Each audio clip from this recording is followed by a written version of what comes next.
Good morning, good afternoon, good evening, wherever this may find you in the world, in the universe. Happy Monday, wherever you are. Listen, do me a favor, like, subscribe, share. We're getting ready to get into some good discussion on this good old day. Come on, which I know how we do. Let's go ahead and set the tone for the day and do our due diligence out. We thank you for breath in our body, the activity of our limbs. We thank you, God, for alignment. Thank you, God, for this moment of even affirmation, God, to be able to speak life into our current moment that we are, we shall, and we will be successful, prosperous, and excel. We will do what it takes. Thank you for strength. Thank you for guidance. Thank you for comfort. Thank you for being a friend. In Jesus' name we pray. Amen. So, I know Easter was just yesterday for those who Resurrection Sunday. You probably didn't shout it, ran. He got up, yeah. He got up, yes. He got up, yes. But today's conversation, we're going to get into politics. We're going to get into a Save a Lot issue. We're going to get into city priorities. We're going to talk about Marvin Sapp. And we're also going to get into the meeting regarding the special meeting that is taking place tonight. So, should have got some water. So, um, let's deal with the first part. Everybody asking the question: who's making the ballot for council seat, for legislator? We do not have all the details yet of everyone who's made the ballot. Petitions are being questioned. They're doing their due diligence and research. We are aware that Dante Richardson is on the ballot for the 6th district as for a legislator seat. I think that's going to be against Jeffrey Elder. And I do know that Tanya Barone is on the ballot as well because they both personally shared they shared their letters, if you will. So we are still waiting to find out who's on the ballot. Once I find out officially those who are on the ballot and who have accomplished things, I will reach out to them for interviews to start having a further discussion to see their plan, their insight, where they want to go, what they want to do. Um, there's a lot of things happening behind. Listen, let me just be honest, Joe. Behind the scenes, things are still a bit messy in execution, unfortunately. People are having their private conversations, their private meetings, and everybody got something to say. So I'm simply just waiting until we get a resolve from the Niagara Falls um, electoral jump off. Forgive me, my name is not proper. To get a better understanding of who's going to run for candidacy. So that set aside. So I listened to the mayor's address. He did an address on Facebook, on YouTube, on the 17th. In his conversation, he stated that Save a Lot on Pine Avenue is going to be leaving, and they're not going to give a notice. Um, Unprofessional for sure, but what happened was the mayor said that he think it was a management challenge, trying to manage and maintain the thing. But according to what the mayor stated, he said that Save a Lot said that because of the culture or the community, they're not going to stay here. And my question is because I use the word food desert, but yes, there's Tops. Yes, uh, there's Family Dollar where you can buy groceries, but you're not going to get your meat products, your fresh vegetables at a reasonable price. And let's just be honest, financially, the people have challenges and Save a Lot with its prices and the way that is designed is supposed to help aid those who are less fortunate and be able to get there. And also the ability to get there. Let's talk about that. The ability to get to that location versus going to Tops. We got Tops and we got Save a Lot. I'm not counting Family Dollar. I'm not counting Dollar Tree. I'm not counting those things, but literally there is Save a Lot as a grocery store that's accessible to us in the city of Niagara Falls, and there is Save a Lot. We're not talking about Walmart. We're not talking about Aldi's. We're not talking about these other components, which are or the other side of High Park, which requires time, energy, travel. That's a different piece.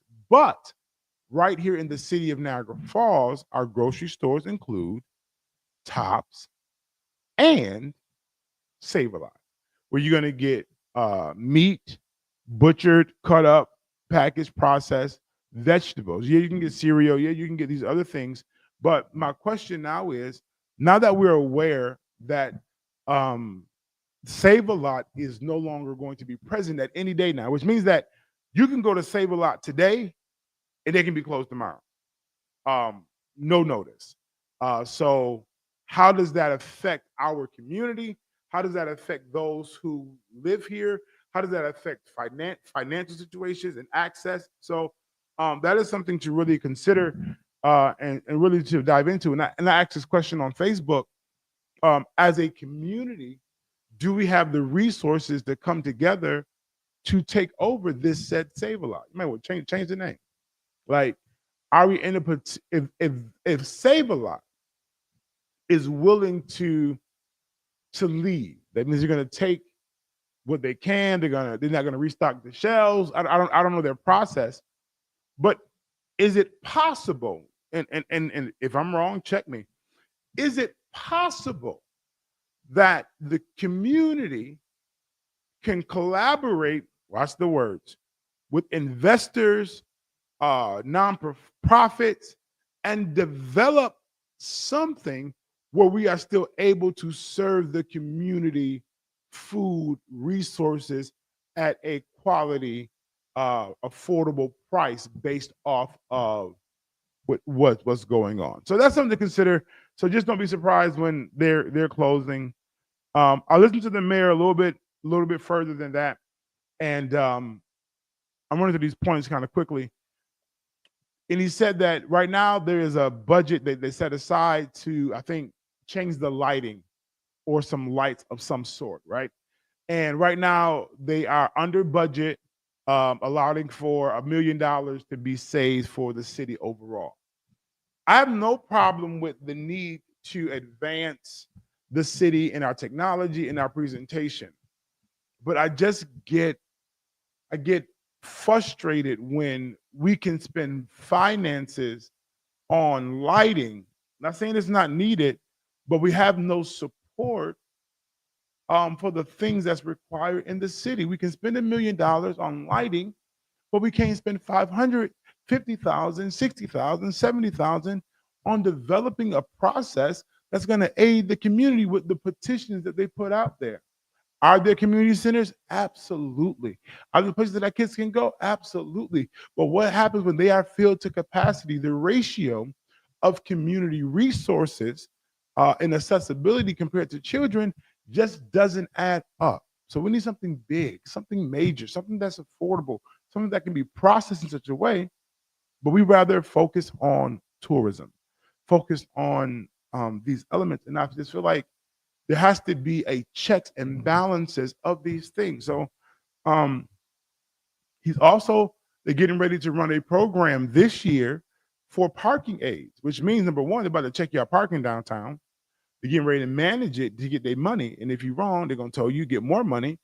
But they're also gonna use these parking attendants to help the tourists navigate where they want to go, where they want to be. And these are not bad thoughts. These are not bad ideas. These are not bad concepts. But I am just over the neglect of the city of Niagara Falls in the districts and the roads and the streets that can use these funds to be. I get it. I understand the wonder. We got hotels, we got park. I, Downtown is being managed by a party outside of the city. But we're investing these elements to make things better for the visitors, but not for those who reside here. And that is the challenge for me. That is the challenge. And I ain't gonna get on the mayor too much. I just seen him yesterday on his way to church. Okay. I'm gonna say what church you go to, and anybody run up on him. But I seen him yesterday, him and his wife going to church yesterday. And so ain't no hidden motives or nothing like that. But the investment. So let's just stick on this topic while I'm here. So now the mayor is getting ready to call for a meeting tonight at City Hall at 6 o'clock to continue this discussion regarding getting um, dog shelter. So this is what it says. Please take notice. Each of you, the council, is hereby been notified that the city charter of the city of Niagara Falls that I call a special meeting of the city council of the city of Niagara Falls, New York, to be held Monday, April 21st at 6 o'clock in the council chambers located, where we at. So the goal is to approve the contract award following requests for proposal and authorize the mayor to sign the agreement with the Island Pet Lodge to provide the city with temporary municipal dog shelter. So long story short, paraphrase. Good morning, good morning, good morning. We can use long-term visions and planning. Good morning, Big Frank. And keep thank you, thank you. I think that we need a long-term process. And this is what I'll say this and I'll say it again. Not just this mayor, but Niagara Falls has a habit and a culture to wait last minute, which then yields us having to take on proposals that don't adequately serve us, and they are then only temporary. And we have to do better. I'm about to get in trouble because I guess I'm going to my second point. We have to do better as a city to find out what the needs are from the government. But watch what I'm getting ready to say. But as the people, we need to prepare ourselves to be the resolve for the issues of the city. Let's make it plain. We just got word that Save a Lot is closing. That's the word. We don't know when, random, any day. That's the word.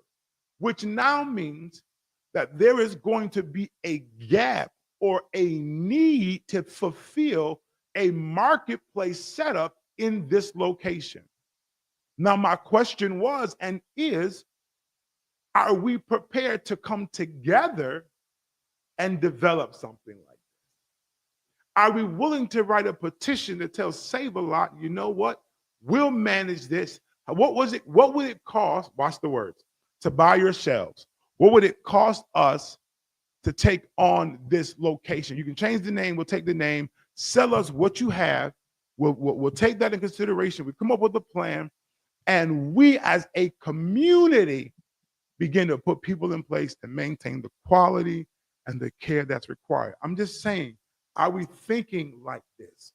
Are we thinking of just the event, just the party, just the club, just the restaurant? And those things are needed. Go ahead. I'm not mad at you. But my question is, a need is being presented.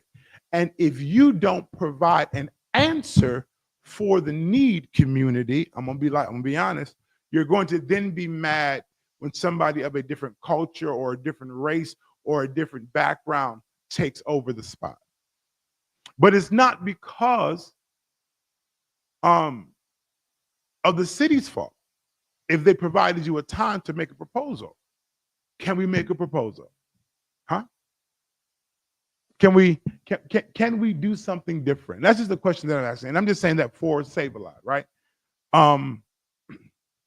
The mayor is getting ready to launch a program for parking attendants. That means that people are going to monitor the parking downtown, and they're also going to be like mini tour guides or to help people navigate, right? My question now is, who are you about to hire? Because this information hasn't been released yet to my knowledge.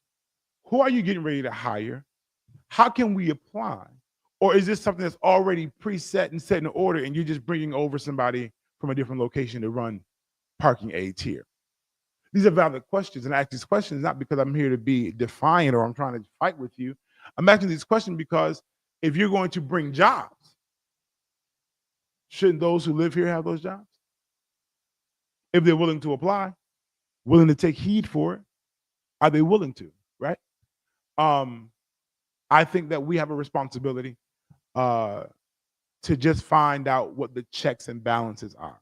That's why it is my hope that the politicians that's getting ready to run and do their due diligence really have a plan. Listen, have a plan in place, not just to fight, not just to yell, not just to scream, a plan in place. 'Cause after you expose, after you do all that, what is the resolve? Valid, absolutely. Because who can we hire to do? I'm not, and I'm gonna say this. I'm gonna say this and be like, Frank, not you. No, I don't knock the investment into making downtown Niagara Falls be exceptional. It brings in revenue, it brings in cash. You have to invest in the experience. But there is no way that you're going to continually invest in one sector of the city. Maybe it covers two. I mean, it might feed into the fourth, but it's really downtown. And not do your due diligence and not do what is wise, what is beneficial for both the community and the residents of the city, as well as the future. Because let me just be honest.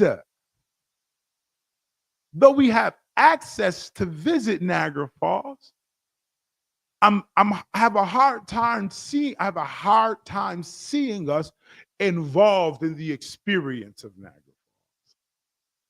Walk down Old Fall Street, I see the food. And there are those who are down there. I'm not going to tell that there's nobody down there because F Bites, I think the name may have changed. Bobby Anderson has a restaurant down there.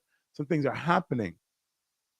But I want to know, and I believe we want to know, how can we take advantage of this space as well?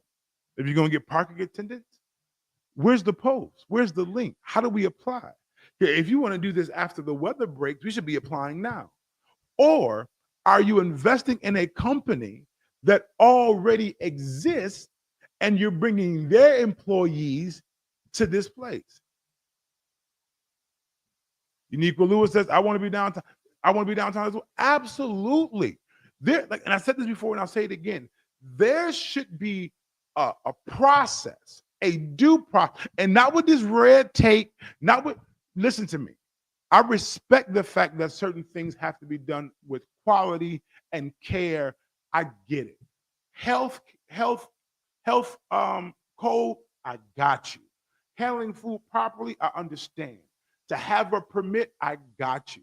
To be licensed, I'm not mad at you.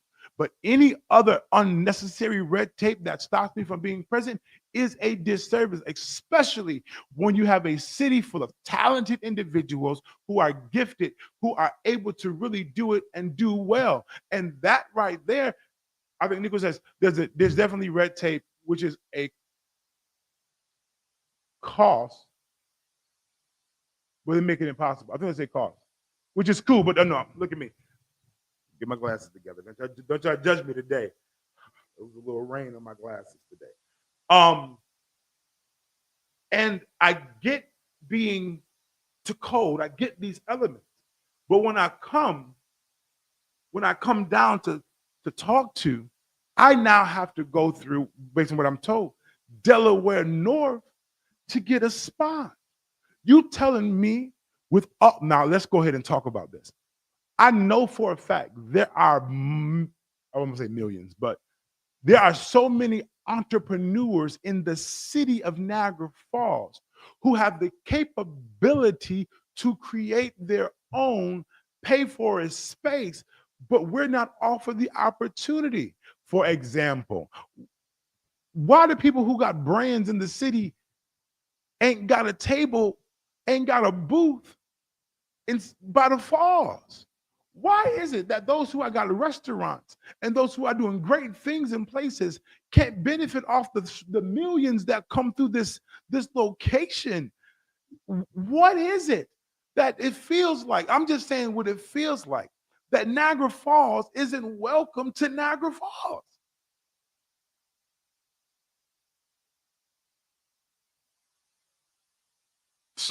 Do we have a local headhunter or talent recruiter in the city?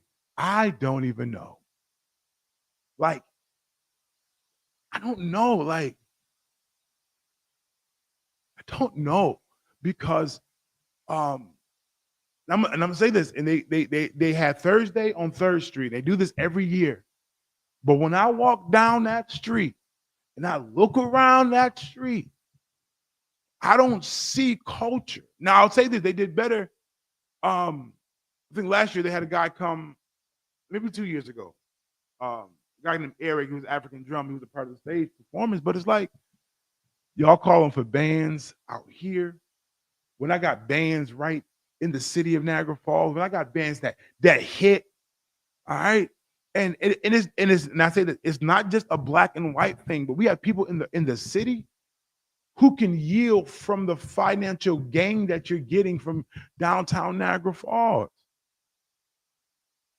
He says, we're not welcome. None of none of this shmoney.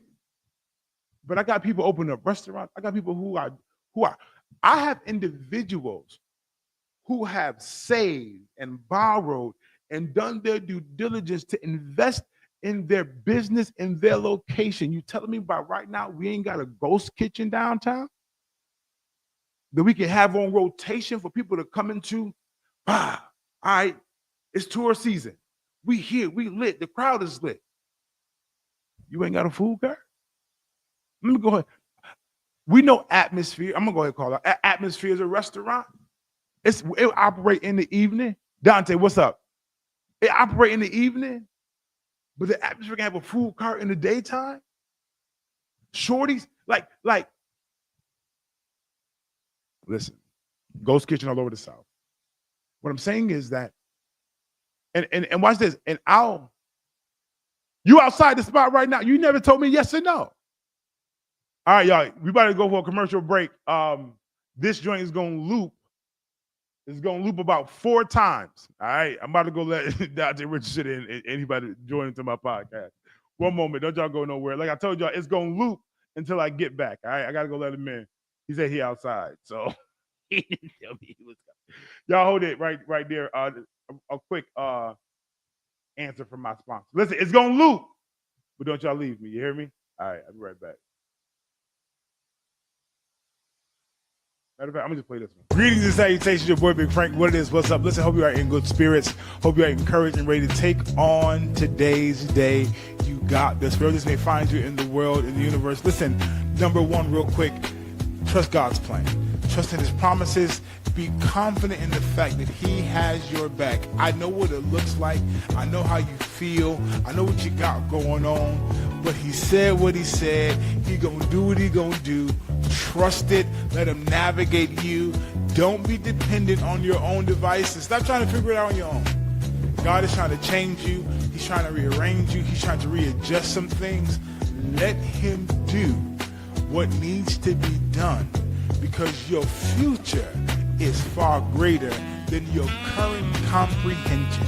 And you're trying to figure out how I'm gonna get there, what I'm gonna do, I need this. No, obey. Hear what he has to say and do what he tells you to do. Your life is getting ready to change. It's not a question, it's a guarantee if you let it. I'll let you. Peace. Big Tobacco's customers are dying. But instead of pulling their products off shelves, they're using menthol flavors to attract and addict a new generation of smokers. And there's nothing just about it. Take action at notjustmenthol.org. Menthol is not just a flavor. It's a manipulative way for Big Tobacco to target, attract, and addict Black Americans. Tobacco companies aggressively market menthol products using elements of Black culture, putting more products on shelves in Black communities and making them cheaper. And it's not just an injustice, it's killing us. Smoking-related illnesses are the #1 cause of death in the African American community. Help us fight this injustice at notjustmenthol.org.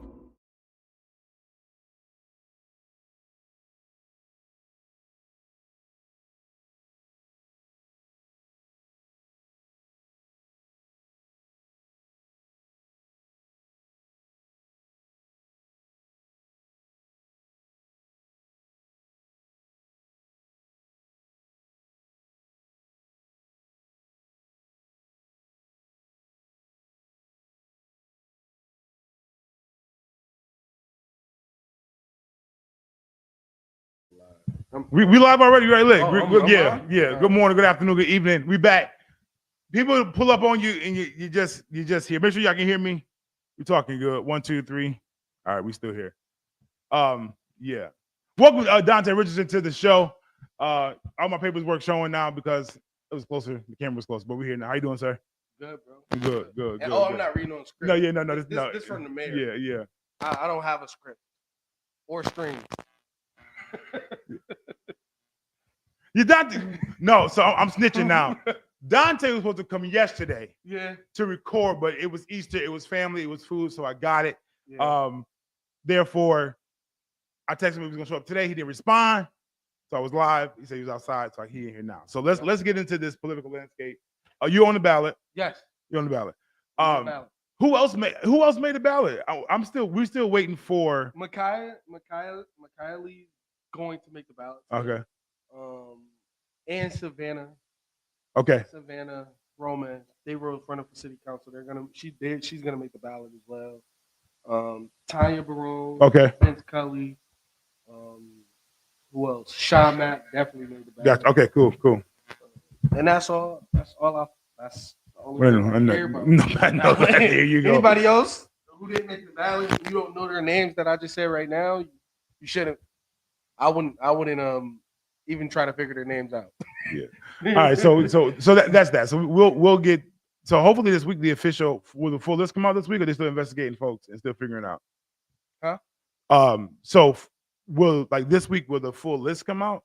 Like everybody the name that you stated, but I mean when it comes, so this is the difference. It's based on your party. Yeah. So if the Democrats decide to put out their put out a list of who made the ballot, Gotcha.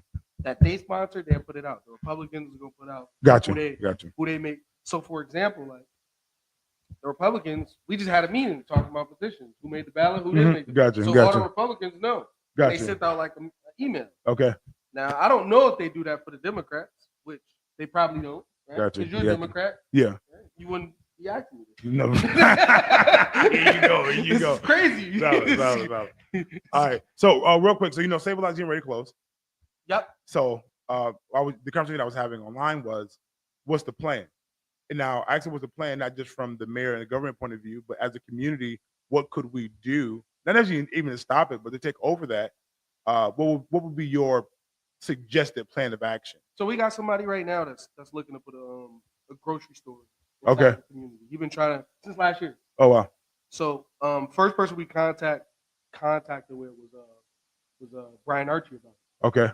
But he's a big investor. Mm-hmm. So I'm traditionally from Buffalo, New York. Yes. Right.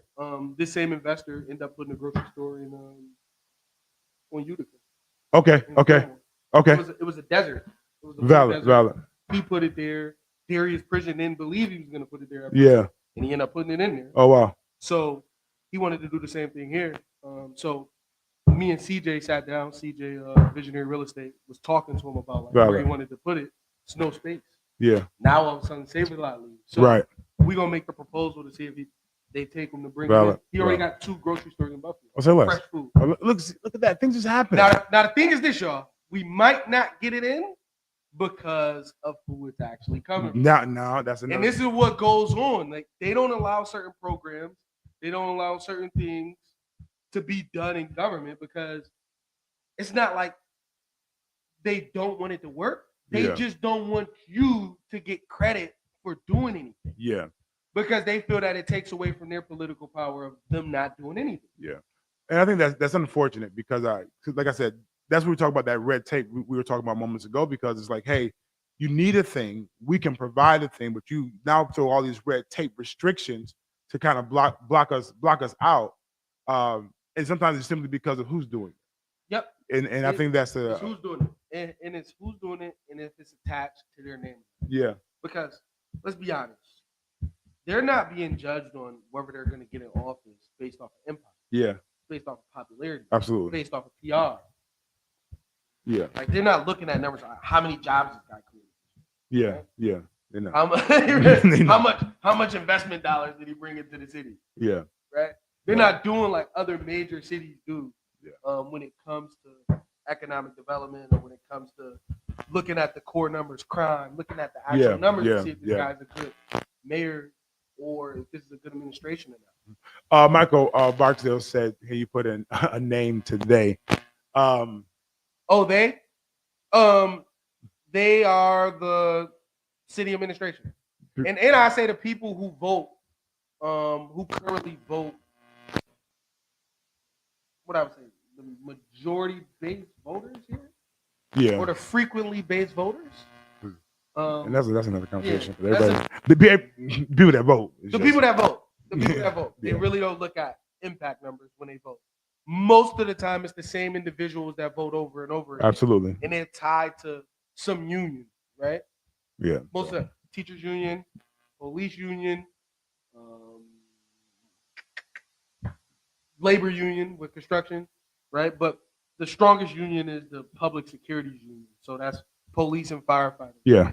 Yeah. Like when you police and firefighter union, you're damn near the quasi government because no matter what, you're gonna have 300 families. Yes. 300 plus families vote for a specific person, and that could be 600 votes. Wow. 2 adults in a household. Right. Yeah. So almost close to 1,500 votes if you're in the teachers union. So, and these votes decide. You got the teacher union and the public security union, fire and police. Yeah. Those votes decide 2,000 votes. Gotcha. That could be 2,000 votes. Yeah. Roughly 2,000 votes. That's a guaranteed win. Yeah. That's just crazy. What made you what made you run for the seat? What made you run for 6th district? Yeah. Legislature. What made me run for legislator due to the fact that I couldn't get anything done. Right? Yeah. So when you actually go to so for example, I come with a program, I go to government, try to get a letter of support. Yeah. You don't gotta pay no money. It's already funded by the federal government. Yeah. Let me get the letter of support. Oh, we can't do it. You gotta talk to this person. Or you gotta talk to this person. Or you can't get back to this person. Or they just blatantly deny it. Yeah. But if you're a politician, one thing about the politicians, what I understand is that they don't design programs themselves. Well, that makes sense. They don't. Yeah. They actually don't know how to. They just take somebody else's. They take somebody else. They attach their name to somebody else's program. Yeah.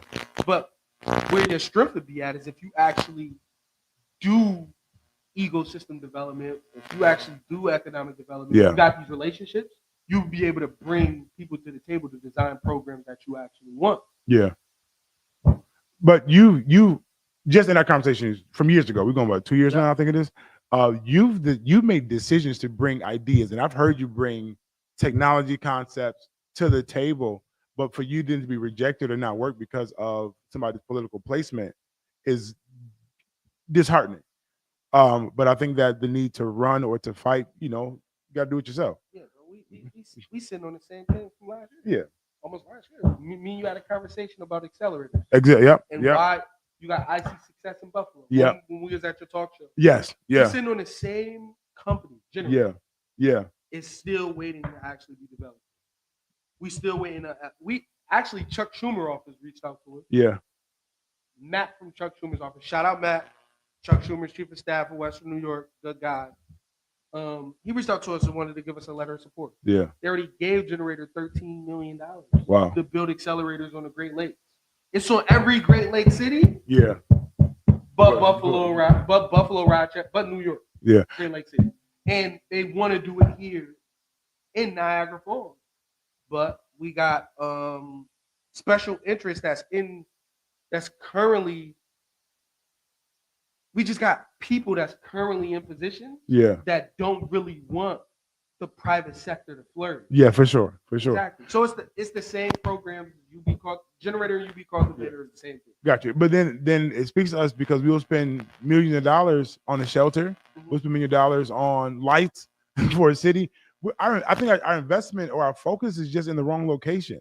And I said this earlier. I get the need to invest into this downtown Niagara Falls, whatever the case may be, but like the private sector, the other elements of the city, you've just neglected. I'm about to tell you guys, like, this is not like they're not doing this intentionally. I don't want people to think that they're not investing in the city. Like, they're putting the lights up because they actually care about the lights, or they're building a dog shelter. Right. They actually care about the dog. No, somebody's pockets is getting. Oh, absolutely. So this is how what I like to call them, the public, like Michael Barksdale? Yeah. What he's at. What I like to call the public sector cartel. This is how they make their money. People who've been in government for years here, through family bloodline, traditionally passes on their position. Mm-hmm. So you'll see them work in social services. Yeah. You'll see them work at the DMV. You'll see them work at City Hall. Yeah. You'll see them get another position somewhere in the county, right? Yeah. You'll see them get another position in the courts. They family members all work in these same places. Mm. So if you look at City Hall, our budget is $100 million. $80 million of it goes towards public safety, Yeah. which is city government. Yeah. Pensions and benefits. 80% of it goes to pension and benefits. Wow. City workers who formerly and previously worked there. So that's the water. That's everywhere. Like, so $80 million is literally going to these same groups of families. Yeah. Right? Yeah. And then you got my guy Earl Bass, which he makes a point like, yo, that's why I be telling people about the fire department. It's only how many fire we can't have a fireman job and a police job is not a high, well sought out job in a growing city with a private sector. Yeah. They don't make, like, a fireman will not make more money than a Wall Street banker. Yeah. Or than a software engineer in New York City. Wow. But here, for you to actually have wealth or a livable wage, you to live be better than the average person, you have to be a police officer and you make $83,000 as soon as you start. Wow. Right? So yeah. And this is designed. So $80 million of that money mostly goes to the same group. Same group all the time. Same family. And then they control the vote. Right. 2,000 people, like I said, they put you back in. So every year, if a mayor is sitting there for 4 years, he's spending $400 million. Yeah. And then you put in your 320 of it is going to causes when it comes to staff, administration, pensions, and public safety. Well, and your uncle works. Right. Now your family. So you literally have families, the same group of families, probably a good 30 of them, that's receiving the majority of crazy that $80 million that just get distributed. Because if it was set up like that way for any other race of people, we'll be vetted, we'll be checked. But why isn't it Cuba? Cuban, you be the cash crew. Yeah. You be the cash crew. You'll be the guy from Venezuela and his family. So like any other socialist family. So the only way to change it or to really make an adjustment is to get them out of. They all have to go. Yeah. They all have to go. We have to start it up with totally new people. Absolutely. That has no ties to the traditional political system. Absolutely. 100%. I think 100%. And you can't even have any sympathizers to this political system. Yeah. Because if you get people that come on here and be like, hey, listen, we have to work together. Yeah. No, we don't have to work together. We don't. We only have to work together to get everybody out who's been boozling the people of the city. Like it's like they turn their head away from actually having to do anything. Yeah. A group of people decided, like, maybe in the 60s, decided, like, wait, we don't gotta have a private sector. The city gets $50 million a year. Yeah. We could just take that over, place our brother Bob in a job, Sister Marie can be the clerk. Yeah. We place all our family members in jobs. We good. Be good. Let's just take the police, for example. Yeah.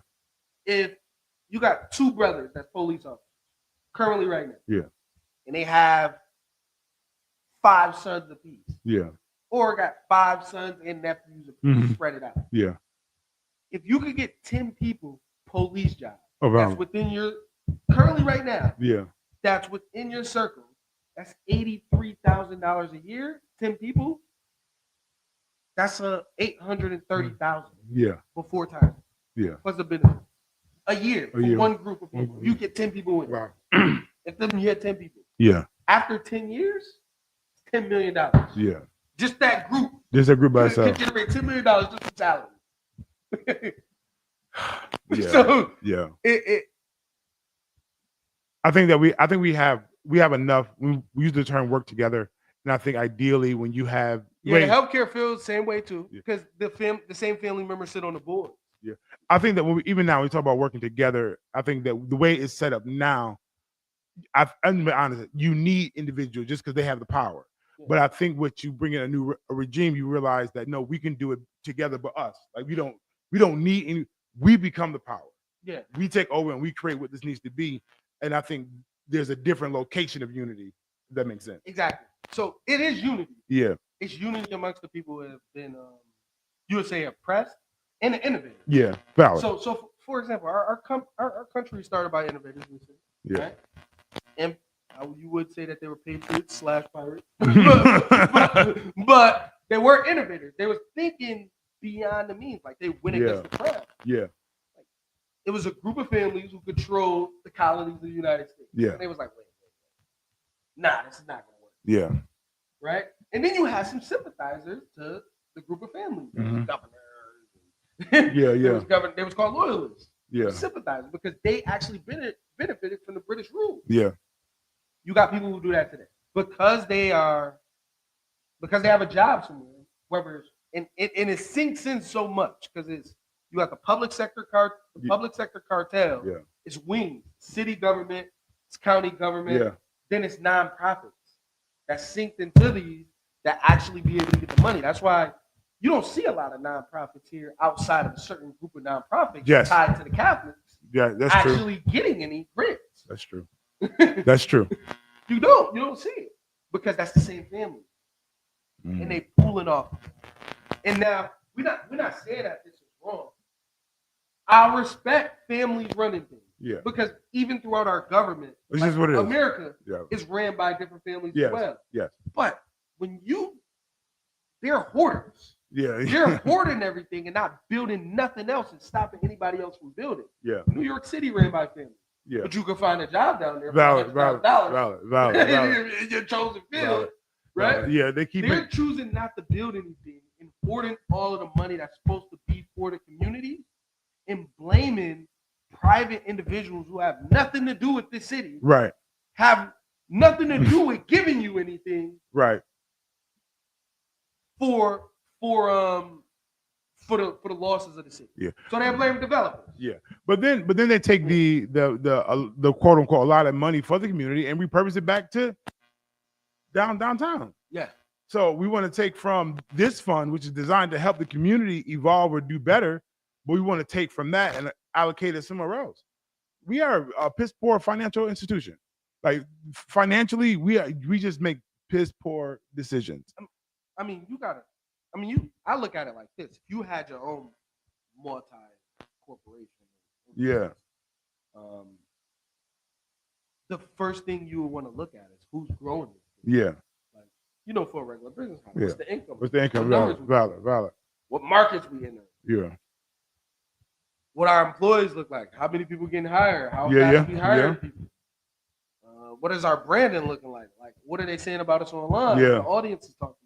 So that's how you got to pick your government officials. Like you'll pick somebody to run your business or run your household. Because if you voted for this guy to run your business, Mayor Steino, by the way, like that was a bad vote. Yeah. First off, he never ran a business in his life. He had a law firm. Yes. But it was all based on civil services tied back to the establishment, which is county government. Wow.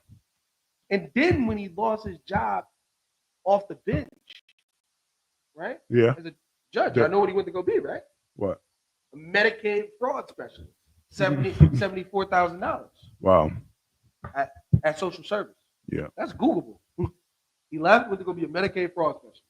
They had him. How they have a job for you sitting in the county where you just got kicked off the bench as a judge? The judge, yeah. But they had another. That's the family circle. No matter what, we're gonna keep this money floating in from these budgets. In the same circles of family. Wow. And like you said already, I get it, but they're being greedy about it. Yeah, I get it. I get it because I'm gonna take care of mine. Yeah, I'm gonna make sure we good, but there has to But you can say the audience though. But the audience is yelling that there's a need though. And when you have a city business, you got. I said this earlier. You got to have checks and balances. Yeah. You got to you. It can't all be down here.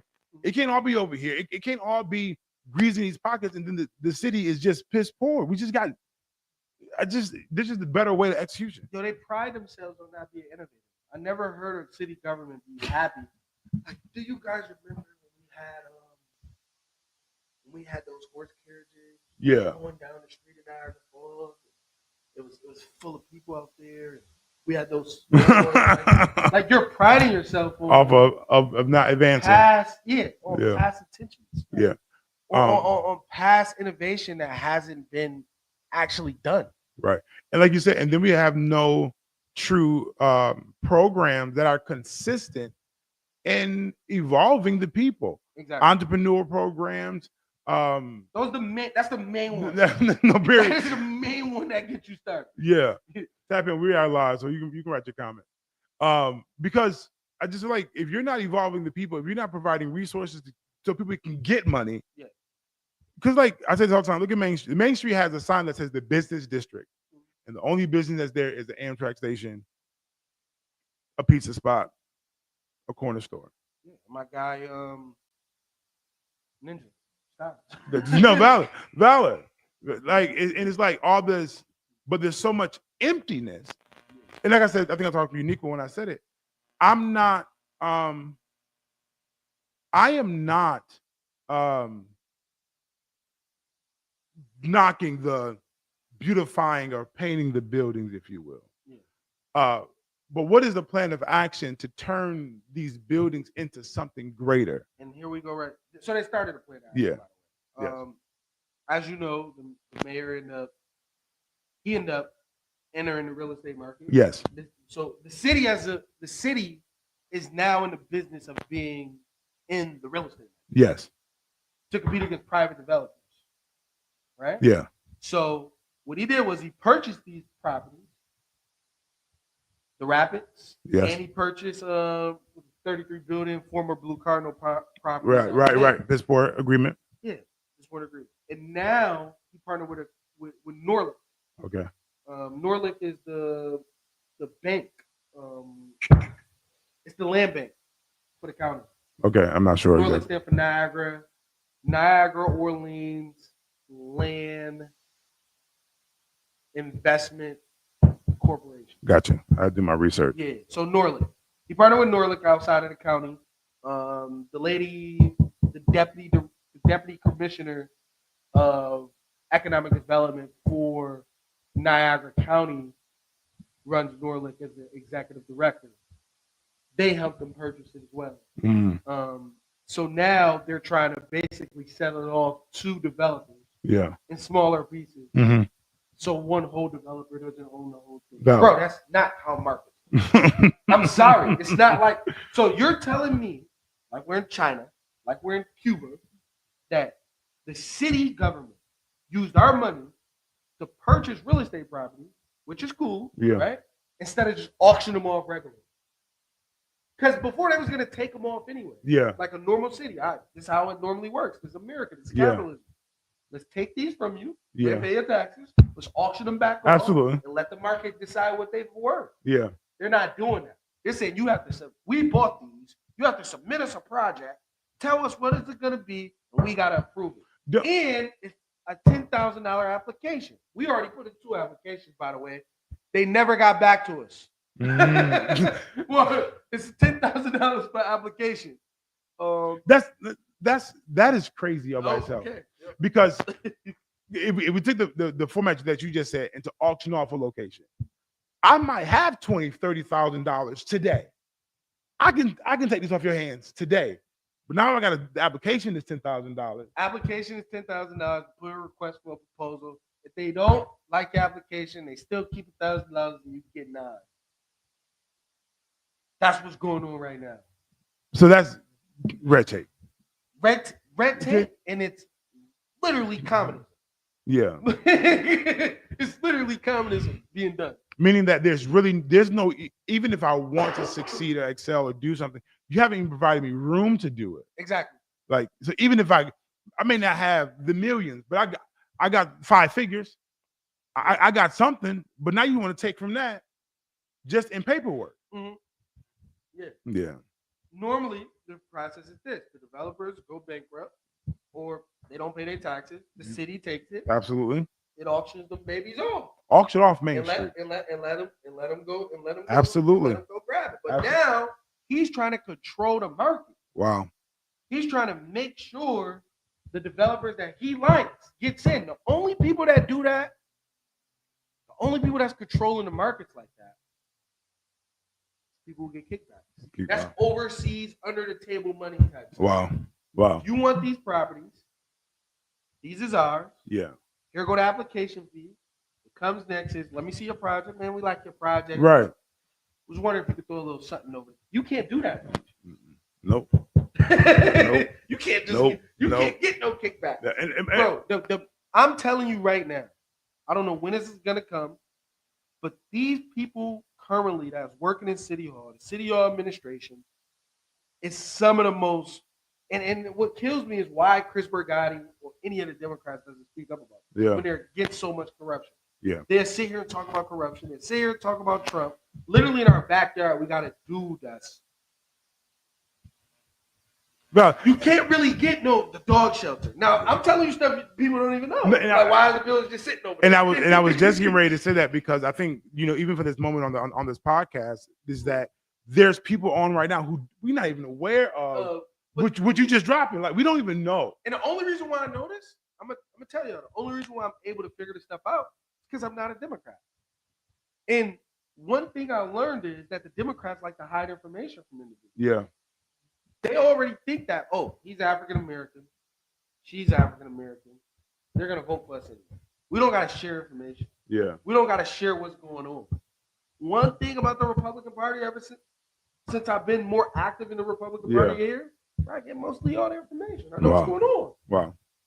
I know exactly what's going on, who's doing what, why they're doing it. I can tell you right now, the responsibility of Niagara Falls has nothing to do with the Republican Party. Mm.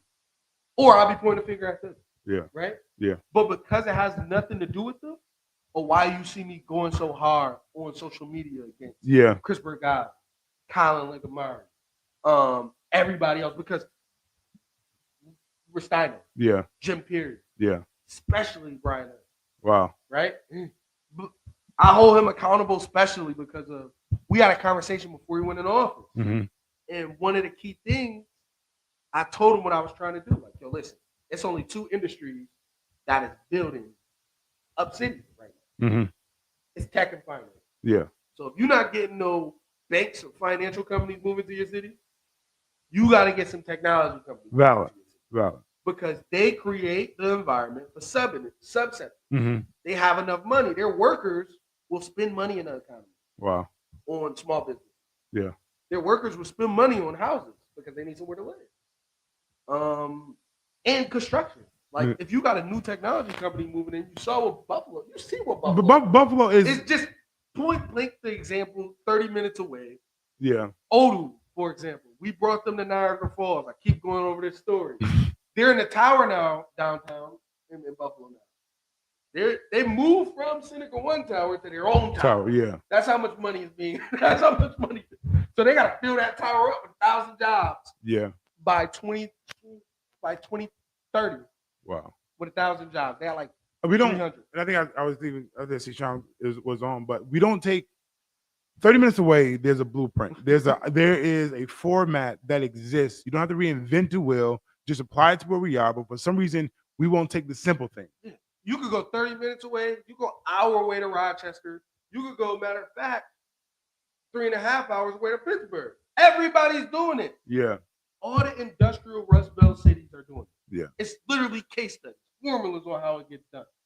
But the reason why it's not getting done here is simple.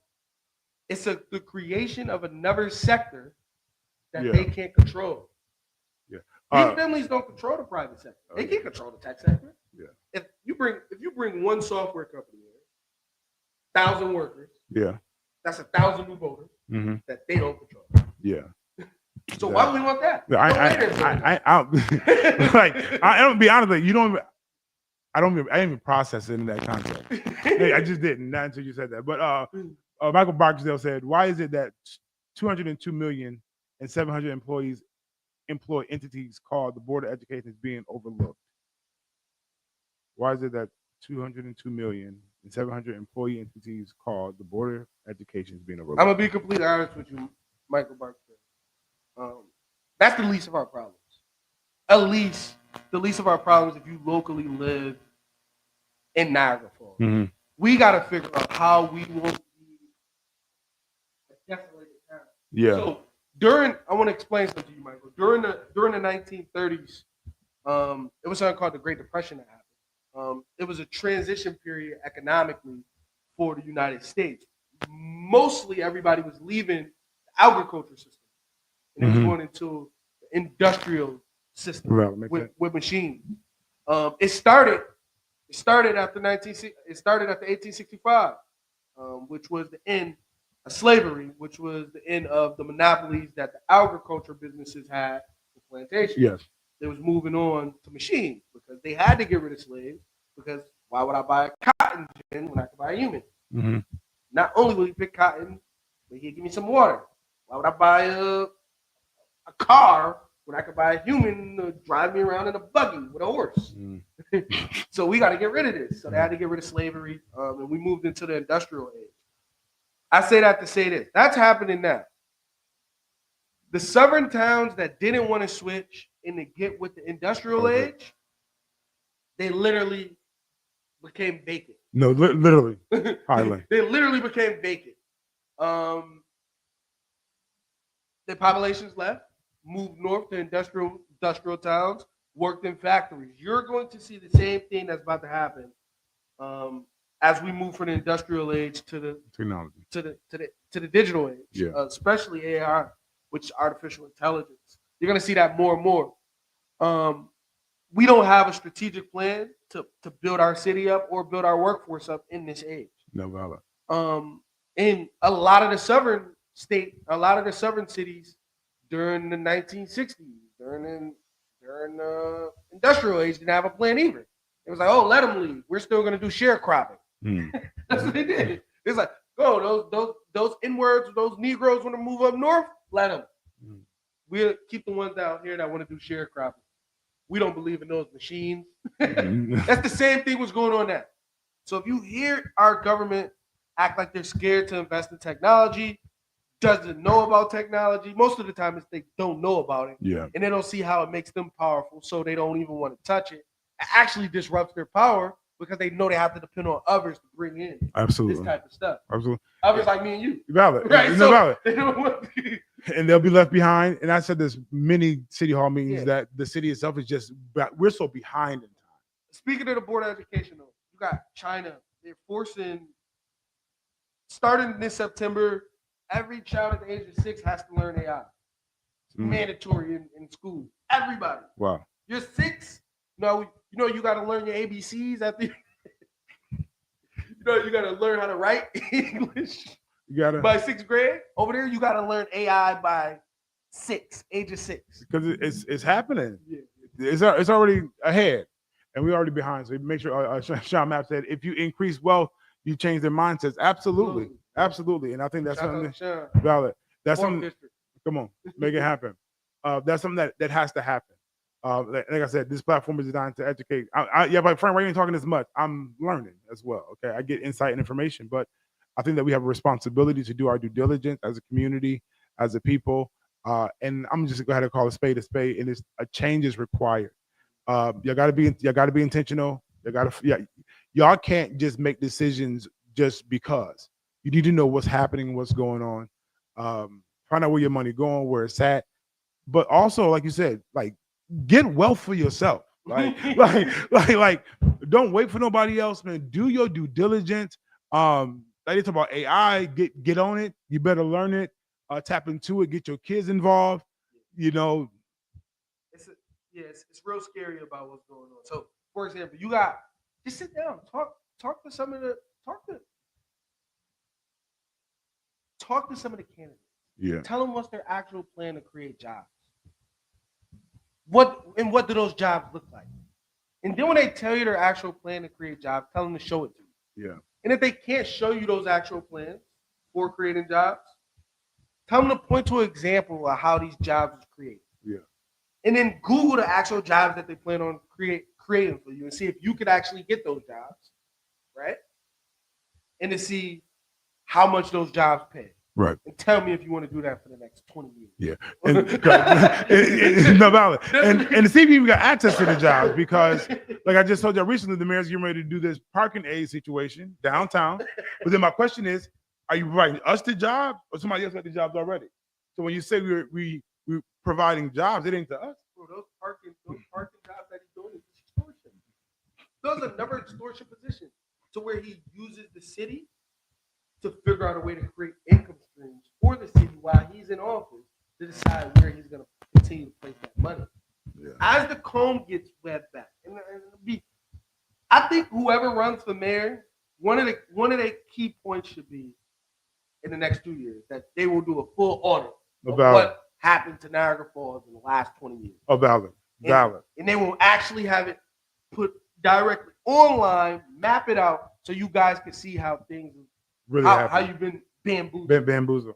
And I believe that. You know, everybody yell transparency, but they're gonna fight. They're gonna fight hard and long for certain people not to get in. Yeah.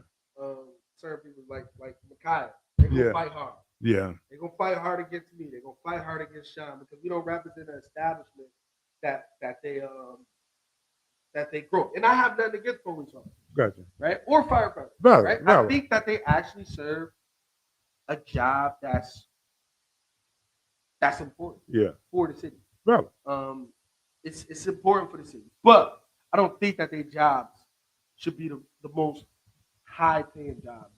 Gotcha. I think they should have quality, high quality jobs. Valid. But I don't think that if you measure the city by its growth, if somebody comes there like, hey, a firefighter or a police officer, that's the only way you can feed your family. Something is going wrong. Something's wrong. No, absolutely.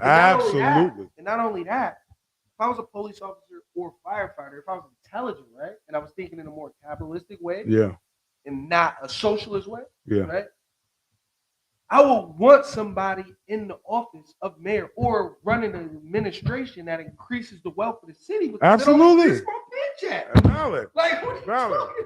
You bring in more jobs, more people. You create the bigger tax base. I get a bigger not just for me. I get a bigger salary, but then also my kids can eat better. Like the whole diagram you had earlier now is more than just officers and firefighters. But, but if the city isn't developing, you're gonna be right there at McDonald's. And I'm not talking about the McDonald's job, but there's no innovate. Like you said, there's no innovation. There's no new business. There's nothing striving that is fresh. So what we do, we hustling and bustling, just trying to maintain the restaurants. Yeah. We fighting hard to maintain, but our city's not evolving. So who's there to feed after a while? Like the city itself is not advancing to a degree that things happen. Well, Micaiah was just oh, they fighting too hard and can't even fight. Listen, the resistance. It's the resistance, man. It's the resistance. What it is. Listen, go ahead. But yeah, I'm here, man. We just got to show and prove. And what I'm gonna be doing during my campaign is to show you the stagnation. So I got a ton of emails for the last 2 years with these people running programs. So I'm gonna show you the stagnation. Yeah. That stuff that they didn't want here. Stuff that just got blocked or no response. You'll see the stagnation. And you'll see what we currently doing to keep things moving without them. Yeah. But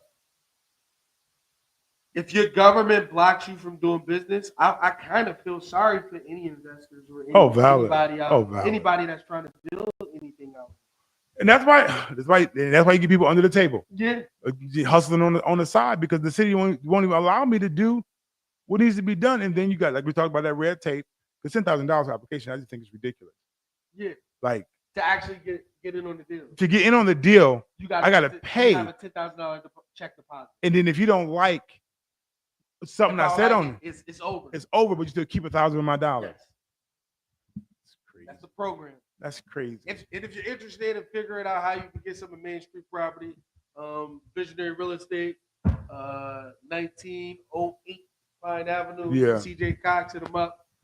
We can work on that deal for you to see what I'm gonna looks make it plain. It's like applying for I'm applying for this job, but I gotta pay $200 to get an application. to get an application to apply for a job. And if you don't like it, reject it, I still take some of your you money. still take my money. Come on, that's ridiculous. That's Dude, they got it from that's Zillow. You know the application yeah. that you put in the Oh, yeah. apartment? ridiculous. That's basically what they're doing. Yeah.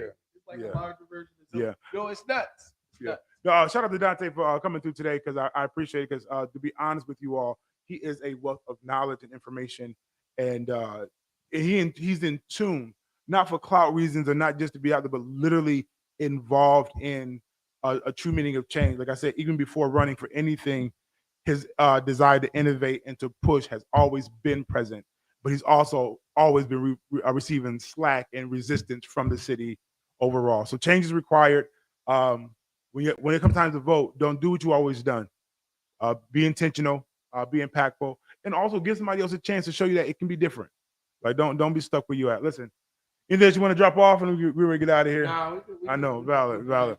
And yeah, I'll leave that alone. Receipts it's the future of things happening, and that's soon to come.